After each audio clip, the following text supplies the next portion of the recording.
निर्वाचन आयोग press conference कर रहा है। अजय सिंह को आप सुन रहे हैं। उसमें 10 लाख और 8 लाख की सीमा निर्धारित है और नगर पंचायत में 6 लाख की सीमा निर्धारित है।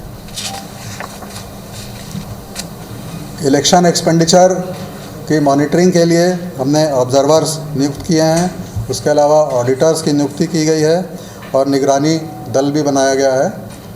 इसके अलावा इलेक्ट्रॉनिक मीडिया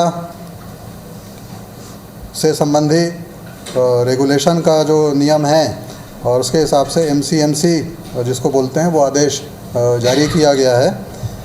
और जैसा सभी को मालूम है कि जैसे ही ये घोषणा चुनाव की होती है, आचार संहिता उसके तुरंत बाद लग जाती है और आचार संहिता का उल्लंघन जिलों में नहीं हो, इसको देखने के लिए और सुनिश्चित करने के लिए जिलों में MCC टीम भी गठित करने का आदेश जारी किया गया है। ये कुछ और जो मैंने बताया कि वोटर से संबंधी जो सुविधाएं के बारे में जो निर्देश दिए गए हैं, सबसे पहला तो ये है कि वोटर को अपना आइडेंटिफिकेशन मतदान केंद्र में देना पड़ेगा ताकि कोई फर्जी मतदान ना हो सके।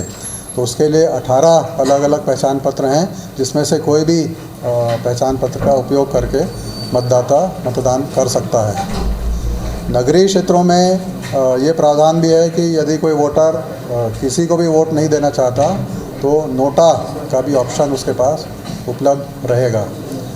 बाकी मतदाताओं की सुविधा के लिए रैंप और ग्राउंड फ्लोर में ही मतदान केंद्र हो, शेड हो, छाया की सुविधा हो, पानी की सुविधा हो, दिव्यांगजनों की और जो छोटे बच्चों के साथ जो महिलाएं आती हैं उन सबको प्राथमिकता देने के निर्देश जैसा कि आम चुनाव में होते हैं वो निर्देश इसमें भी लागू होंगे। और इलेक्शन से संबंधी जो भी हैंडबुक, मार्गदर्शिका और निर्देश समय समय पर जारी होते हैं वो हमारे आयोग की वेबसाइट पर उपलब्ध कराई गई है। वोटर अधिक से अधिक लोग जागरूक रहें और अपना नाम इसमें मतदाता सूची में जोड़ें और अधिक से अधिक संख्या में फिर वो वोटिंग में भाग लें। इसके लिए आयोग के द्वारा पिछले कुछ महीनों से वोटर जागरूकता अभियान, जिसको जाबो नाम दिया गया था, तो वो चलाया गया है और इसी का एक परिणाम है कि बड़ी संख्या में वोटर्स अपने नाम जो भी पात्र हैं उनको वे जोड़े गए हैं। तो ये कुछ प्रमुख बातें जो थी, मैंने सोचा कि इलेक्शन से संबंधी जानकारी में ये भी देना ज़रूरी है। और अब आखिर में जो सबसे महत्वपूर्ण इलेक्शन शेड्यूल, तो वो मैं आप लोगों को बताना चाहूँगा। आयोग के द्वारा जो निर्णय लिया गया है, नगरीय निकायों का चुनाव पूरे प्रदेश की जितनी भी नगरीय निकाय हैं वो पूरा एक चरण में किया जाएगा और जो ग्रामीण क्षेत्रों की निकाय हैं उसको 3 चरणों में मतदान कराया जाएगा। और जो तिथियां निर्धारित की गई हैं उसके अनुसार हमने जो बोर्ड के एग्ज़ाम जो मार्च में होंगे उसके पहले इलेक्शन की पूरी प्रक्रिया समाप्त कर दी जाएगी। इस हिसाब से कार्यक्रम बनाया गया है। नेक्स्ट, ये इलेक्शन प्रोग्राम है। आप देखेंगे कि नगरीय निकायों के लिए जो है आज 20 तारीख है और 22 तारीख से ये प्रक्रिया शुरू होगी। जिला स्तर पे जिला निर्वाचन अधिकारी के द्वारा सूचना का प्रकाशन जारी किया जाएगा और उसी दिन से ही नॉमिनेशन फॉर्म की प्रक्रिया शुरू हो जाएगी। तो शहरी क्षेत्रों में 22 से शुरू होगी और नॉमिनेशन फॉर्म वापस लेने की अंतिम तारीख 31 जनवरी होगी और उसके बाद जहां पर मतदान की आवश्यकता होगी वहां 11 फरवरी को शहरी क्षेत्रों में मतदान होगा। और क्या हो गया स्लाइड, 15 फरवरी को वहां पर मतगणना शहरी क्षेत्रों की जाएगी। 22 जनवरी से नॉमिनेशन शुरू होगा, 22 से अंतिम तारीख रहेगी 28 तक नॉमिनेशन फॉर्म लेने की। उसकी स्क्रूटिनी होगी 29 जनवरी को और उसके बाद यदि कोई नॉमिनेशन वापस लेना चाहता है तो 31 जनवरी तक अपना नॉमिनेशन वापस ले सकता है। मतदान जो होगा वो 11 फरवरी को होगा शहरी क्षेत्रों में, और मतगणना होगी 15 फरवरी को। पंचायत क्षेत्रों में 3 चरण में होगा जिलों में, और 27 जनवरी से नॉमिनेशन प्रारंभ होगा, और 3 फरवरी तक अंतिम तारीख रहेगी नॉमिनेशन की। 4 फरवरी को उनकी स्क्रूटनी होगी। 6 फरवरी अंतिम डेट होगी यदि वो कोई नॉमिनेशन वापस लेना चाहे। जो मतदान 3 चरणों में होगा पंचायतों में, 17 फरवरी, 20 फरवरी और 23 फरवरी, ये इन 3 तिथियों में 3 चरणों में मतदान होगा।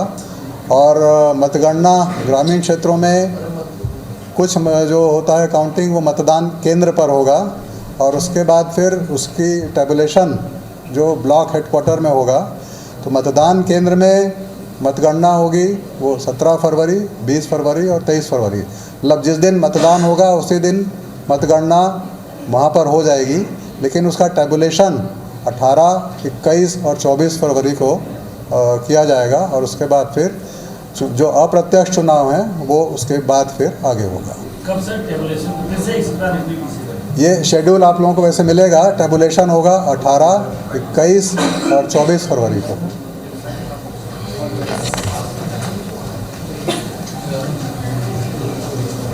तो ये शेड्यूल है। नहीं, टेबुलेशन के अलावा उसमें जैसे कि अप्रत्यक्ष होना है, जो ये तो प्रत्यक्ष जो चुनाव होगा उसका वो होगा। उसके बाद जो जिला पंचायत अध्यक्ष का चुनाव होगा तो वो उनकी प्रथम सम्मेलन की तारीख डिक्लेयर होती है, उसमें फिर चुनाव होता है। आचार संहिता अभी से प्रभावित हो जाएगी इस समय से। हाँ, मतलब रिजल्ट डिक्लेरेशन तक फरवरी में। नहीं, अब आचार संहिता तो पूरी रहेगी। हाँ सर, कब तक सारे कार्यक्रम खत्म हो जाएंगे? 24 फरवरी तक हमारा ये कार्यक्रम पूरा हो जाएगा चुनाव का। सर एक और चीज़ है, आपने कहा था कि बहुत सारे ऐसे पोलिंग स्टेशन हैं जहाँ पे मोबाइल खासतौर पर नक्सल इलाके में हो, वहाँ पे बड़ी चुनौती होती है। किस तरह से आपने बात करी है, क्या आपने वहाँ पर पुलिस के जो वायरलेस सेट्स होते हैं उनका उपयोग किया जाता है।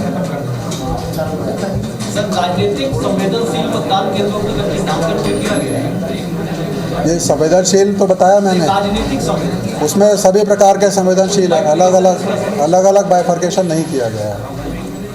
राजनीतिक दृष्टि से, लॉ एंड ऑर्डर की दृष्टि से, नक्सल समस्या के हिसाब से वो सभी टोटल आकलन करके जो जिला कलेक्टर्स ने बताया है, तो हर दृष्टि से जो संवेदनशील हैं। जो नेटवर्क विहीन क्षेत्र है वहाँ पे क्या व्यवस्था है?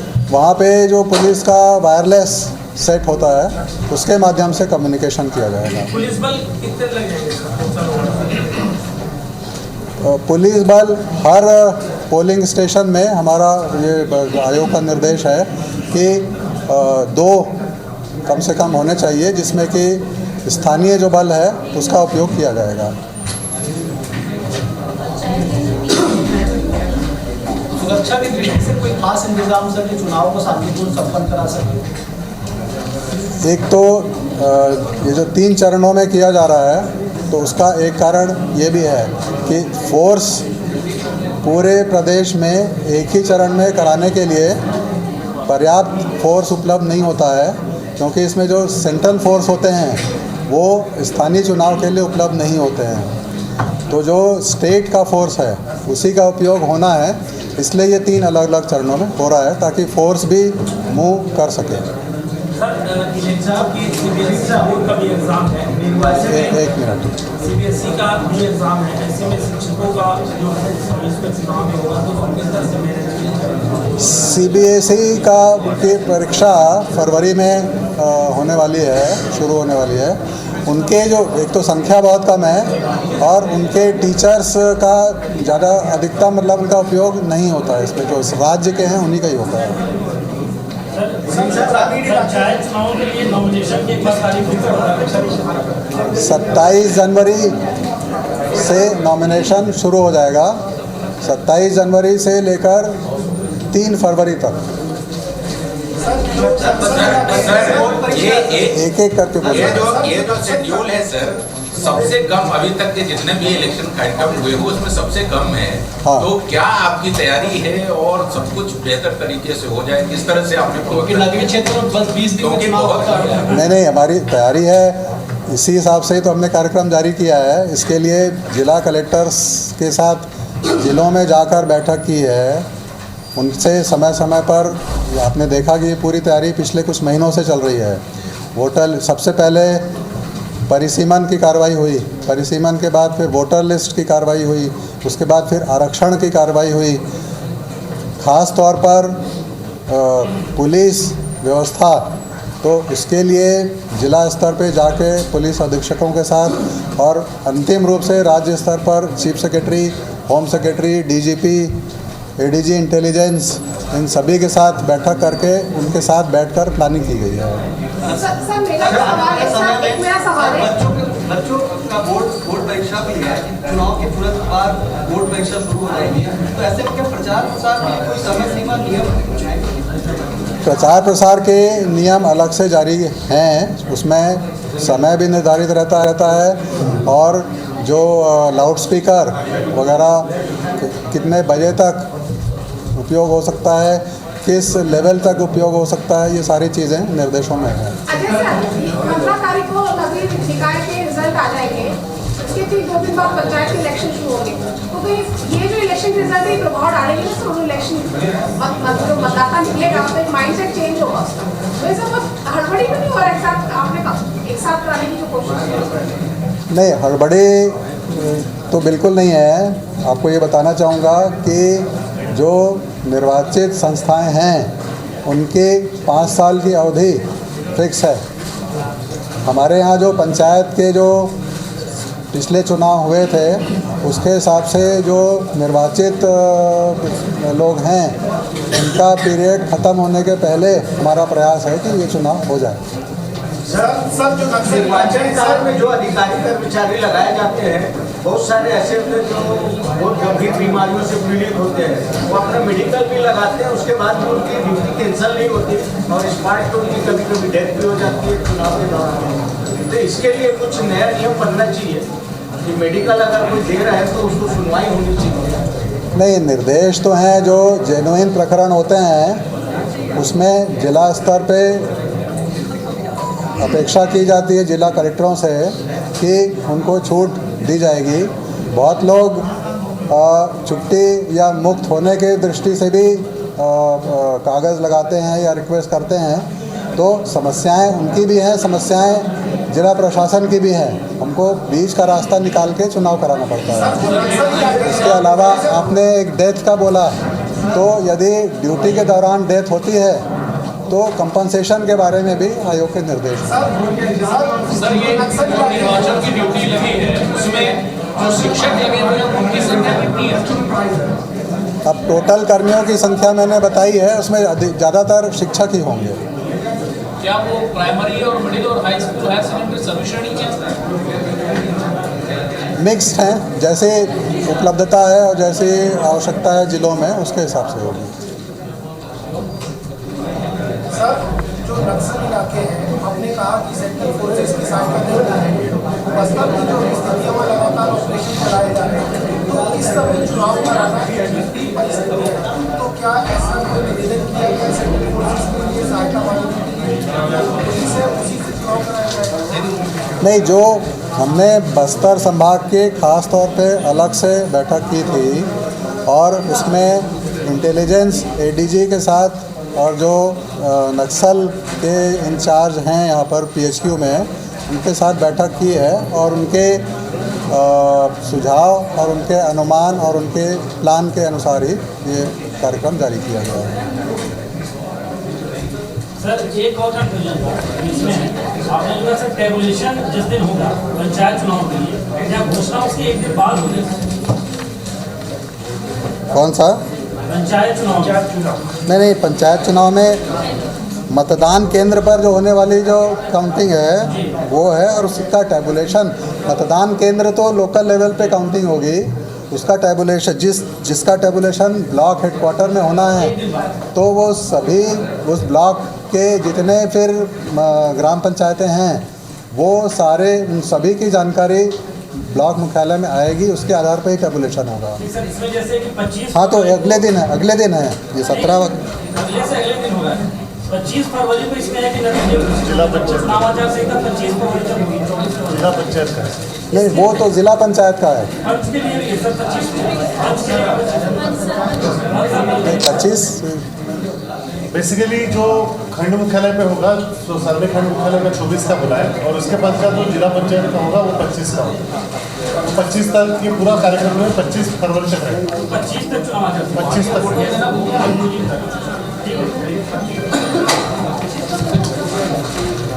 ठीक है, फिर थैंक यू। निर्वाचन आयोग का एक बगल एक ऊपर शायरी नहीं है सर आपने। क्या भारत निर्वाचन आयोग का पीसी लगी, लेकिन शायरी नहीं आपने।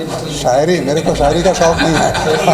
ईवीएम पे सवाल उठ रहा है तो बार बार वो हम ही लोग को सलाह देते हैं ना, हम लोग को लगा इस बार आप कुछ बोलेंगे।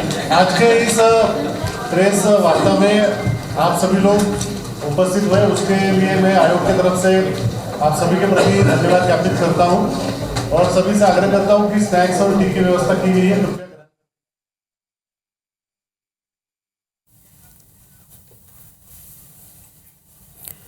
तो छत्तीसगढ़ में निकाय चुनाव की तारीखें आ गई हैं, आचार संहिता इसी के साथ लग गई है।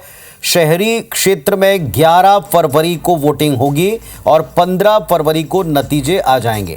यानी सभी नगर निगम और नगर पालिकाओं में जो होने वाले चुनाव हैं, नगर सरकार चुनने के 11 फरवरी को वोटिंग है और 15 फरवरी को उसके रिजल्ट्स आएंगे। साथ ही साथ पंचायत चुनाव त्रिस्तरीय हैं, 3 चरणों में ये चुनाव संपन्न करवाए जाएंगे और इसमें तीनों चरणों की तारीखें आप टीवी स्क्रीन पर देख रहे हैं। 24 फरवरी तक पूरी निर्वाचन प्रक्रिया को पूरा कर लिया जाएगा और आज से आचार संहिता 24 तारीख तक रहेगी और चुनावी बिगुल बजने के बाद में, आचार संहिता लगने के बाद में क्या व्यवस्थाएं हैं, ये सारी जानकारी दी जा रही है। 21-22 जनवरी से ही नॉमिनेशन की प्रक्रिया शुरू होगी और इसके बाद फाइनली 11 फरवरी को वोटिंग है, 15 तारीख को नतीजे आ जाएंगे। नगर निगम में और नगर पालिकाओं में पता चल जाएगा कि किसकी सरकार है।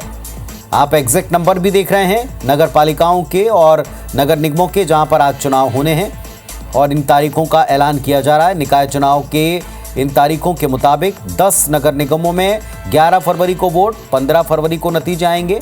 ये 10 निगम हैं, सभी नगरीय निकायों में, सारे के सारे नगरीय क्षेत्रों में यही तारीखें तय की गई। तो देखें आप, 10 निगम हैं और इनमें जहां वोट होनी है उनकी स्थिति। इसी तरह 49 नगर पालिकाएं हैं जिसमें 11 फरवरी को वोटिंग है, 15 फरवरी को नतीजे आ जाएंगे। तो ये शहरी क्षेत्र में एक साथ, चाहे 10 निगम हो चाहे 49 नगर पालिकाएं हों, एक साथ यहाँ चुनाव होंगे। नगर पंचायतें देखें, यहाँ भी 114 नगर पंचायतें हैं, यहाँ भी 11 फरवरी को वोटिंग होगी और 15 फरवरी को नतीजे आएंगे। इसके बाद आती हैं पंचायतें, जहाँ ग्राम स्तर के ऊपर त्रिस्तरीय पंचायत चुनाव हो रहे हैं और ये जो त्रिस्तरीय पंचायत चुनाव है वो भी आपको बताएंगे। फिलहाल 114 नगर पंचायतें जहां वोटिंग होनी है वहां 11 तारीख को वोट पड़ेंगे और 15 फरवरी को नतीजे आएंगे। तो ये शहरी क्षेत्र हैं और कुल मिलाकर शहरी क्षेत्रों में पड़ने वाले 10 निगम और 49 नगर पालिकाएं, इन पर 11 फरवरी को वोट पड़ेंगे और 15 तारीख को नतीजे आएंगे। ये नगर पालिकाएं आप देख रहे हैं, 49 नगर पालिकाएं जिसमें 11 फरवरी को वोटिंग होनी है और 15 फरवरी को नतीजे आने। इसी तरीके से बाकी के त्रिस्तरीय पंचायत चुनाव, पहला चरण 17 फरवरी को होगा और 18 तारीख को उसका टैबुलेशन है, यानी नतीजा आएगा उसका 18 को। दूसरा चरण जो है 3 चरणों में से अगला चरण, उसको आप देखें। पहला चरण देखें, 3 चुनाव में जो पहला चरण, 3 चरणों वाला जो पहला फेज होगा पंचायत चुनाव का, वो 17 फरवरी को होगा और 18 तारीख को सारे डेटा को जमा करके इसका टैबुलेशन किया जाएगा।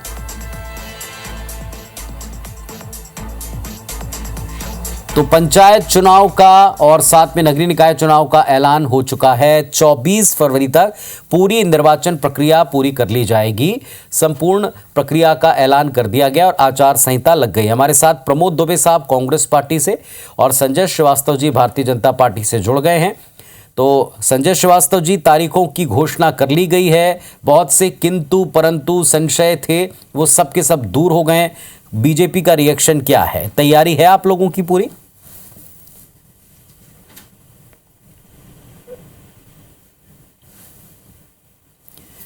प्रमोद दुबे जी हमारे साथ में जुड़े हैं। लगता है संजय जी का संपर्क हमसे कटा हुआ है। प्रमोद जी, अब आप बताइए, इस बार आपकी तैयारी पूरी है? पूरा चुनावी कार्यक्रम आ चुका है। हालांकि विपक्ष बार बार कहता रहा कि चुनाव सरकार टाल रही है, तारीखें आ गई हैं। नहीं, देखिए, सरकार की मंशा तो इससे पता चली गई है कि दिसंबर कैलेंडर था, उसमें नहीं करा पाए, तो कहीं ना कहीं बार बार इन्हीं की ओर से डेट को आगे बढ़ाना पड़ा। और उसके अलावा मतदाता सूची का जो पुनरीक्षण था वो फिर से 2 बार करना पड़ा। तो कुल मिलाकर के ठीक है कि अब चुनाव की घोषणा हो गई। हम लोग तो तैयारी, हमारे बड़े नेताओं की बैठकें लगातार पूर्व से होती रही हैं।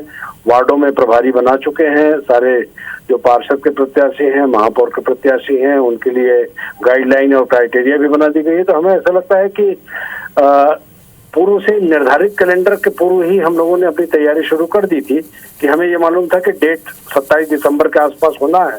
तो उससे पहले हम लोगों ने तैयारी शुरू कर ली थी। तो तैयारियां तो लगातार चल रही हैं और आज भी बड़ी बैठकें हुई हैं। सारे एजेंडा को लेकर के हमारी कमेटियां बना दी गई है और सारे प्रकार के लोगों को फील्ड में भी भेज दिया गया है। जैसा भी आपने कहा कि सारी तैयारियां कांग्रेस पार्टी ने पूर्ण कर ली हैं, पिछली बार का नतीजा इसे दोहरा पाएंगे, उस रिकॉर्ड को बरकरार रख पाएंगे? सारे निगमों में आपने जीत दर्ज की थी, नगर पालिकाओं में आपके अच्छे नंबर्स आए थे, क्या आपकी बार वो कर पाएंगे? क्योंकि सत्ता पक्ष का ये कहना है कि तब आपने अपने मन मुताबिक कुछ दुरुपयोग किए थे, उससे आप लोगों ने नगर सरकारें बनाई थी। नहीं, भारतीय जनता पार्टी अगर कह रही है कि हमने अपने मन मुताबिक किया था, तो वोट तो मन मुताबिक नहीं मिलता ना, वोट तो जनता देती है ना। अब वोट अगर जनता देगी तो मन मुताबिक कैसे हुआ? तो भारतीय जनता पार्टी के लोग कंफ्यूज लोग हैं। ये कुछ भी बात कह देंगे, उसको फिर एक बात को 100 बात बोलना पड़ता है, उसके बाद फिर फंस भी जाते हैं। उसके बाद फिर इन्होंने कहा था कि हम बैलेट से चुनाव कराएंगे, अब इन्होंने ईवीएम से चुनाव कराने की बात कह दी। तो भारतीय जनता पार्टी के बारे में कुछ कहना नहीं, पर पिछली बार का रिकॉर्ड कायम रख पाएंगे? मेरा सवाल तो यही है। 100%, बिल्कुल बिल्कुल। हमारे साथ संजय में जी संजय श्रीवास्तव जी भी जुड़े हुए हैं। संजय जी, अगर आप सुन पा रहे हो तो प्रमोद जी कह रहे हैं उनकी पूरी तैयारी है और साथ में अब की बार कंफ्यूज दिख रही है बीजेपी, कमजोर होने के कारण आपने कैलेंडर को आगे बढ़ाया। नहीं, देखिए, कमजोरी तो बहुत ज्यादा इंतजार मत करिए, केवल 15 फरवरी तक इंतजार कीजिए। ये कमजोरी तो हमको सरकार में बता रहे थे, भूपेश तो भरोसा है, उसका क्या सत्यानाश हुआ सामने दिखाई दे दिया। लोकसभा में ये 1-1 लाख रुपए दे रहे थे महिलाओं को, इनके 1 लाख रुपए पर विश्वास नहीं करके इनको रिजेक्ट कर दिया, लोकसभा चुनाव हार गया। तो अब कांग्रेस केवल कहने वाली हो गई है, केवल कहना है, बोल बच्चन जिसको बोलते हैं ना, केवल उतना ही कांग्रेस रह गई है।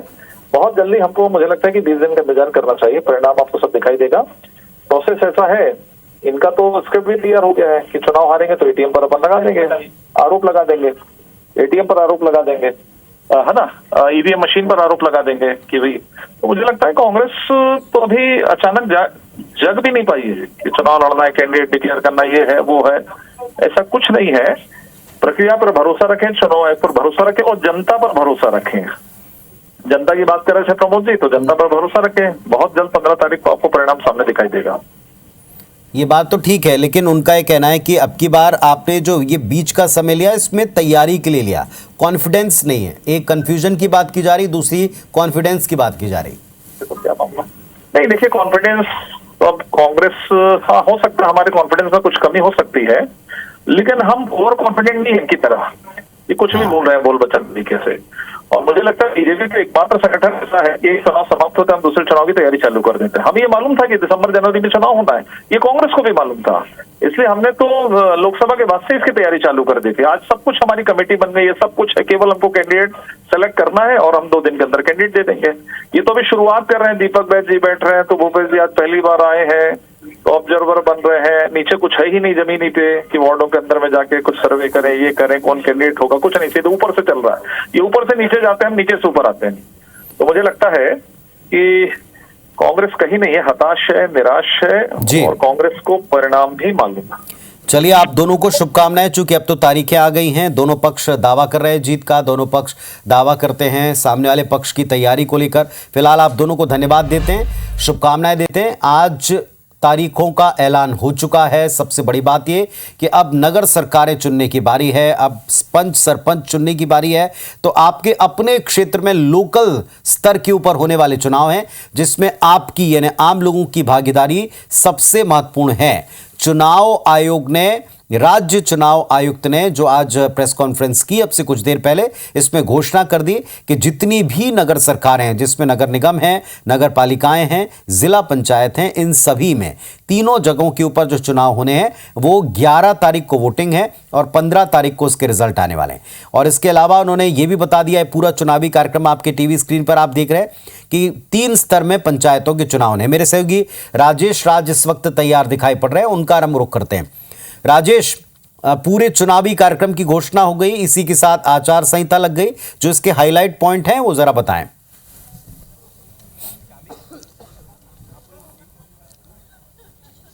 जी बिल्कुल पुनीत, देखिए सबका इंतजार था और one nation one election Modi ने नारा दिया और बीजेपी की छत्तीसगढ़ सरकार ने उसे आज साबित कर दिया। आज नगरीय निकाय और पंचायत चुनाव दोनों एक साथ चुनाव की तारीखों का ऐलान हुआ है, यानी दोनों ही चुनाव एक साथ होंगे और दोनों ही चुनाव के लिए एक साथ प्रदेश में आचार संहिता लगी है। अब तक प्रदेश के जितने भी नगरीय निकाय और पंचायत चुनाव हुए हैं, सबसे कम समय में यह चुनाव होने जा रहा है। देखिए आज की घोषणा हुई, आज ही से यह चुनाव संहिता लागू हो गई। 2 दिन के बाद से ही नामांकन दाखिल होना शुरू हो जाएगा। 22 तारीख से 28 तारीख यानी करीब 7 दिनों का वक्त नामांकन दाखिल करने के लिए दिया गया है। 1 दिन का वक्त वापस लेने का है और 31 तक ये चीजें फाइनल हो जाएगी। 10 दिन का समय, 10 और 11 दिन का करीब करीब समय जो उम्मीदवार हैं उनको अपने चुनाव प्रचार के लिए है, नगरीय निकाय के लिए। और फिर 11 तारीख को नगरीय निकाय, समस्त नगरीय निकाय, आप देखिए उसमें बड़ी संख्या है पुनीत, आप स्क्रीन पे वो आंकड़े भी दिखा रहे होंगे, मेरे पास भी वो आंकड़े हैं कि 10 नगर निगम पूरे प्रदेश में, 49 नगर पालिका परिषद और 114 नगर पंचायत, इतनी संख्या होती है। इस सारे नगरीय निकायों में सिर्फ एक दिन यानी 11 फरवरी को ये चुनाव होंगे और उसके 4 दिन के बाद यानी 15 फरवरी को सारे नगरीय निकायों के जो पंचायत जो परिणाम है वो सामने आ जाएंगे। तो ये नगरीय निकाय एक चरण में होंगे, लेकिन जो पंचायत चुनाव है उसमें 3 चरणों में चुनाव कराने की घोषणा पंचायत राज्य निर्वाचन आयोग ने की है। और उसकी जो जानकारी दी है उसमें देखिए कि जो नगरीय जो पंचायत चुनाव है 17 तारीख को, 17 फरवरी, 20 फरवरी और 23 फरवरी, ये 3 चरणों में पंचायतों के तमाम चुनाव हो जाएंगे और उसी के अनुसार 18, 21 और 24 तक ये रिजल्ट आ जाएंगे। 25 तक सारे कार्यक्रम खत्म हो जाएंगे। तो आधिकारिक तौर पर जो 20 जनवरी से आचार संहिता प्रभावशील हो रहा है वो 24 की शाम तक में खत्म हो जाएगा। तो इस तरह से बहुत कॉम्पैक्ट समय में नगरीय निकाय और पंचायत चुनावों को कराने का ऐलान किया है राज्य निर्वाचन आयोग ने। और सुरक्षा के लिहाज से भी इसलिए चुना गया ताकि जो पंचायत क्षेत्र है, ग्रामीण क्षेत्र है, वहां पर 1,58,00,000 मतदाता अपने तमाम प्रतिनिधियों का चुनाव करेंगे। लिहाजा चूंकि एक ही चरण में सारे चुनाव होने हैं, सुरक्षा बल भी एक मायने रखता है, इसीलिए ये 4 चरणों में चुनाव कराने का ऐलान किया गया। चूंकि नगरीय क्षेत्र में चुनौती कम होती है, इसलिए तमाम नगरीय क्षेत्र में चुनाव एक साथ होंगे। पंचायत चुनाव चूंकि ग्रामीण क्षेत्रों में है, बस्तर, सरगुजा जैसे अंचल उसमें आते हैं, इसलिए 3 चरणों को उसमें किया गया है। और हर तरीके से इसमें देखिए पुनीत, एक बहुत बड़ा जो फैक्टर है वो बोर्ड परीक्षा का है। 1 मार्च से बोर्ड एग्जाम शुरू होना है और देखिए कि 1 मार्च से पहले यानी करीब 25 फरवरी तक उसका पूरा कार्यक्रम खत्म हो जाएगा, यानी आचार संहिता खत्म हो जाएगी। और उसके बाद भी करीब 3 दिन बचेंगे स्कूलों को अपनी तैयारी करने का, चूंकि इसमें जो अधिकांश मतदान कर्मी है वो शिक्षक ही है सरकारी स्कूलों के, इसलिए वो चुनाव संपन्न करा करके 2-3 दिनों के भीतर अपने स्कूलों में लौट जाएंगे और फिर 3 दिन के बाद में बोर्ड परीक्षा शुरू हो जाएगी। तो सब चीजों को ध्यान में रखकर बेहतरीन तरीके से प्लान किया है राज्य निर्वाचन आयोग ने। जी तो टीवी स्क्रीन पर राजेश, जैसा आप बता भी रहे थे कि इस वक्त हम देख रहे हैं सारी पूरी निगमों की सूची आ रही है। इसी तरीके से हम तारीखें बता रहे हैं कि पंचायत स्तर के ऊपर त्रिस्तरीय पंचायत चुनाव होने वाले हैं। नगर सरकारों का जहां जहां भी चयन करना है, चाहे नगर निगम हो, नगर पालिकाएं हो या नगर पंचायतें हों, कुल मिलाकर के इसमें कितने मतदाता हैं, कब कब इसमें होंगे, एक साथ एक चरण में सभी नगरीय निकायों में 11 फरवरी को वोट पड़ेंगे और 15 फरवरी को नतीजे इसमें आ जाएंगे, चाहे नगर निगम हो या नगर पालिकाएं हो या फिर नगर पंचायत हो। इसके अलावा जो बाकी की पंचायत स्तर के जो चुनाव हैं वो 3 चरणों में होने वाले हैं। ये तीनों चरणों की डेट्स भी आप देख रहे हैं। तीनों चरणों के चुनाव के साथ स्थानीय स्तर के ऊपर उसकी गणना होती है और अगले दिन उनका एक साथ ब्लॉक स्तर के ऊपर टेबुलेशन होता है, तो अगली तारीखों में होगा। कुल मिलाकर 25 तारीख तक होने वाला है। हमारे सहयोगी अंबिकापुर से हमें साथ में दिखाई पड़ रहे हैं अभिषेक, उनका भी रुख करते हैं। अभिषेक, अब हो गई है चुनावी तारीखों की घोषणा। अब इसके बाद चुनावी बिगुल फूंक देने के बाद में हम कह सकते हैं कि जमीन के ऊपर तैयारियां किसकी बेटर हैं, ये देखना पड़ेगा। कुछ रिएक्शंस आपको मिले हैं आचार संहिता लगने के बाद में, आपको लगता है कौन बेटर करेगा, किसकी तैयारियां ज्यादा हैं, कुछ बड़े दावे हुए होंगे, बताएं जरा इसके बारे में।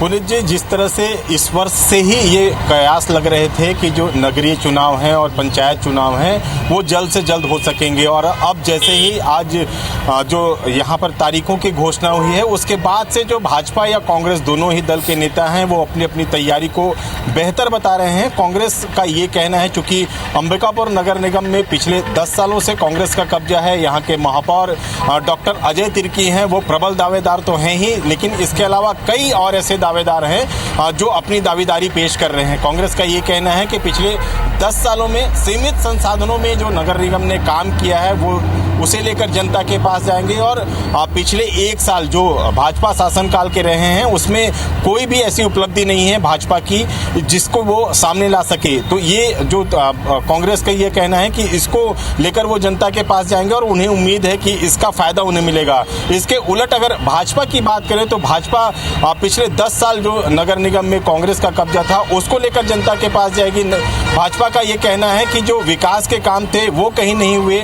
जो शहर का जो विकास था वो पिछड़ सा गया था, और जो पिछले जो 10 साल यहाँ पर भाजपा की सरकार भी रही है वही काम जो थे जो आज अंबिकापुर में नजर आते हैं। तो कहा जा सकता है कि भाजपा हो या कांग्रेस, दोनों ही दल के नेताओं के अपने अपने दावे हैं, लेकिन जनता क्योंकि जो निर्णायक होती है वो जनता तय करती है कि उनका महापौर कौन होगा, उनका अध्यक्ष कौन होगा, उनके पार्षद कौन होंगे। तो जनता ये तय करेगी कि आखिर जो अंबिकापुर नगर निगम के अलावा जो अलग अलग नगर निगम क्षेत्र हैं, नगरीय निकाय हैं, चाहे पंचायत के चुनाव हो, उनमें अपना प्रतिनिधि किसे चुनते हैं। तो जनता को जो रिझाने की भी तैयारी जो पार्टियों ने कर ली है। और एक तरफ मैं बात करूँ कि चूंकि पार्षद इस बार स्वतंत्र चुनने वाले हैं, अलग से चुने जाएंगे, और जो महापौर हैं उनका चुनाव अलग से होगा। तो पार्षद बनने के लिए भी जो तमाम जो प्रत्याशी हैं वो अपने अपनी दौड़ अपने अपने नेताओं तक लगा रहे हैं। उनका कहना है कि अगर उन्हें मौका मिलता है तो वो बेहतर प्रदर्शन करेंगे, और जो पार्षद बनाने के साथ साथ ज़्यादा से ज़्यादा संख्या में पार्षद जीत कराएंगे, और महापौर के अलावा अध्यक्ष वो अपनी पार्टी का चुनेंगे।